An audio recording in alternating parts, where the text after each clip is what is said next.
నేను రాహుల్ బాబు కంపెనీ వదిలేసి నీ డొక్కు కంపెనీకి రావాలా? నాకే బ్లాంక్ చెక్ ఇస్తావా? ఎలా కనిపిస్తున్నా నేను నీకు? ఇంకా ఏమన్నా? రాహుల్ బాబు ఓడిపోయి నీ ముందు తల దించుకోవాలా? అది ఈ జన్మకు జరగదు. నువ్విలాంటి కుట్రలు చేస్తూ పోయావంటే నువ్వే దివాళా తీసి చివరికి రాహుల్ బాబు కాళ్ళు పట్టుకొని తన కింద ఉద్యోగం చేయాల్సొస్తుంది. గుర్తుంచుకో, నీతి నిజాయితీతో కష్టపడి పని చేస్తేనే విజయం లభిస్తుంది. రాహుల్ బాబు విజయానికి కారణం తన కృషి, పట్టుదల, తను చేసే పనిలో నాణ్యత. ఇది తెలుసుకొని ఇక మీదటైనా మంచిగా ఆలోచించటం అలవాటు చేసుకో. ఇంకొకసారి రాహుల్ బాబు గురించి చెడుగా మాట్లాడితే కాదు, ఆలోచించినా సరే నేనేం చేస్తానో నాకే తెలీదు.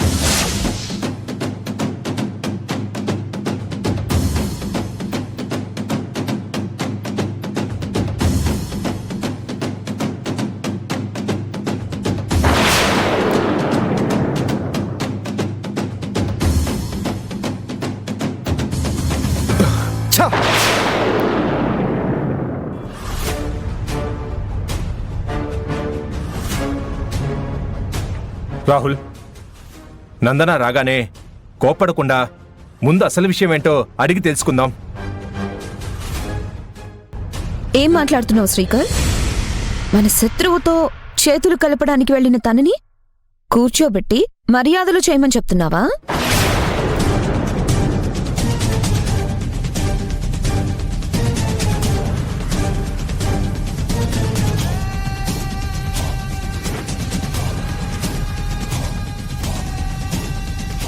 No way. నేనైతే అసలు తనని ఆఫీస్లోకి అడుగు కూడా పెట్టనివ్వను.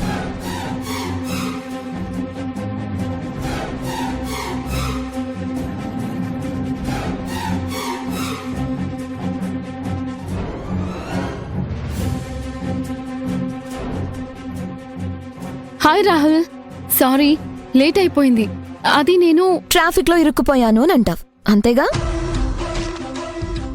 నువ్వు అబద్ధాలు చెప్పినా అసలు నిజమేంటో మాకు తెలుసు. నీలాంటి మోసగత్తెని నేనెక్కడా చూడలేదు. ఏం మాట్లాడుతున్నావు? నేను మోసం చేయడమేంటి? మన కంపెనీకి రైవలరీ అయిన జగదీష్ ఆఫీస్కి నువ్వు వెళ్ళలేదా? వెళ్ళాను.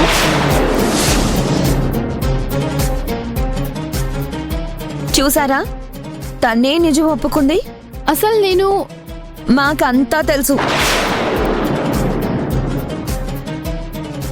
ఆ జగదీష్ నిన్ను పిలిచి రాహుల్ కంపెనీని వదిలేసి తన కంపెనీకి మోడల్గా ఉండమన్నాడు.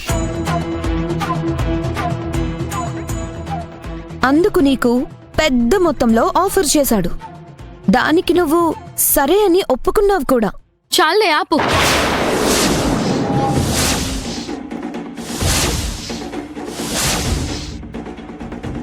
వింటున్నాను కదా అని నోటికొచ్చినట్టు మాట్లాడుకు.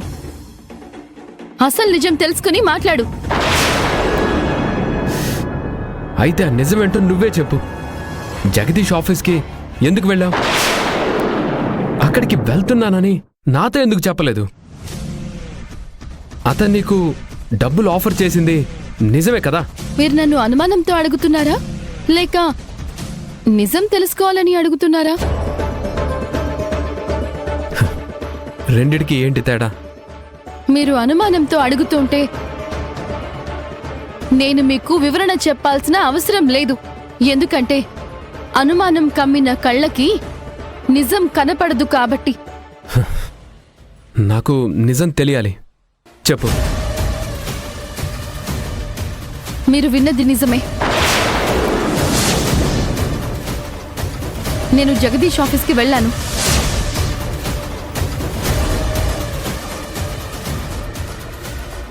అతను ఈ కంపెనీలో మానేసి తన కంపెనీకి రమ్మని అడిగాడు. నాకు బ్లాంక్ చెక్ కూడా ఇచ్చాడు.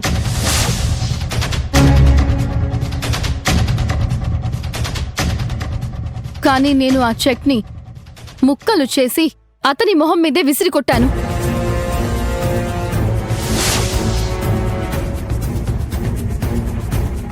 మిమ్మల్ని ఓడించడమే లక్ష్యంగా పెట్టుకున్న అతనికి గట్టిగా వినిపించేలా లాగి పెట్టి కొట్టి మరీ జవాబిచ్చాను.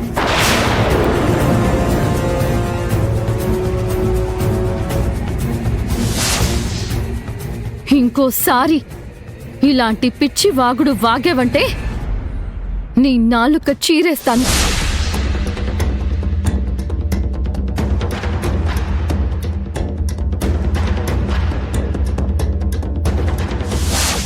నువ్వు ఇలాంటి కుట్రలు చేస్తూ పోయావంటే నువ్వే దివాళా తీసి చివరికి రాహుల్ బాబు కాళ్ళు పట్టుకొని తన కింద ఉద్యోగం చేయాల్సొస్తుంది.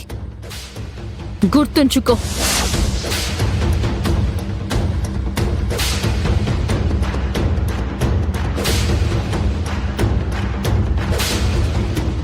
ఇది అక్కడ జరిగింది. ఇక అక్కడికి వెళ్తున్న విషయం మీకెందుకు చెప్పలేదంటే అసలు అక్కడికి వెళ్లేంత వరకు నన్ను ఎందుకు పిలిచారో నాకే తెలీదు.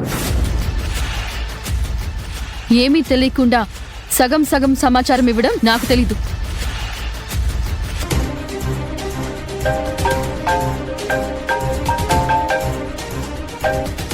హలో,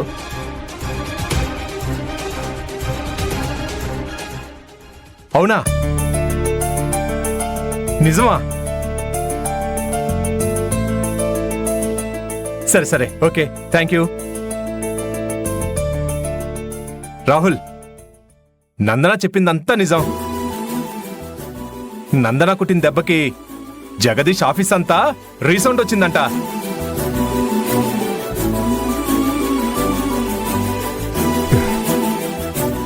చూడు రిషిత, ఇక మీదటైనా ఒకరిని ఒక మాట అనే ముందు కాస్త ఆచితూచి మాట్లాడు. Mind it. నందన, నందన నందన, నందన ఆగు. నందన, నందన, మీరు చెప్పుడు మాటలు విని నన్ను అవమానించారు. ఇక నేనెందుకుండాలి? నిజం తెలుసుకునే కదా మాట్లాడాలి. Sorry Nandana, really sorry, very very sorry. నేనెవరినైనా సరే చాలా డీప్గా నమ్ముతాను. ఆ నమ్మకం పోయే పరిస్థితి వచ్చిందంటే నేను భరించలేను. ఆ కోపంలోనే నిన్ను క్వశ్చన్ చేశాను, అంతే. నిన్ను హర్ట్ చేసుంటే రియల్లీ సారీ.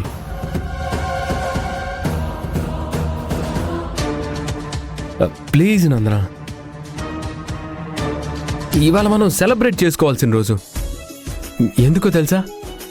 నువ్వు మోడల్గా చేసిన యాడ్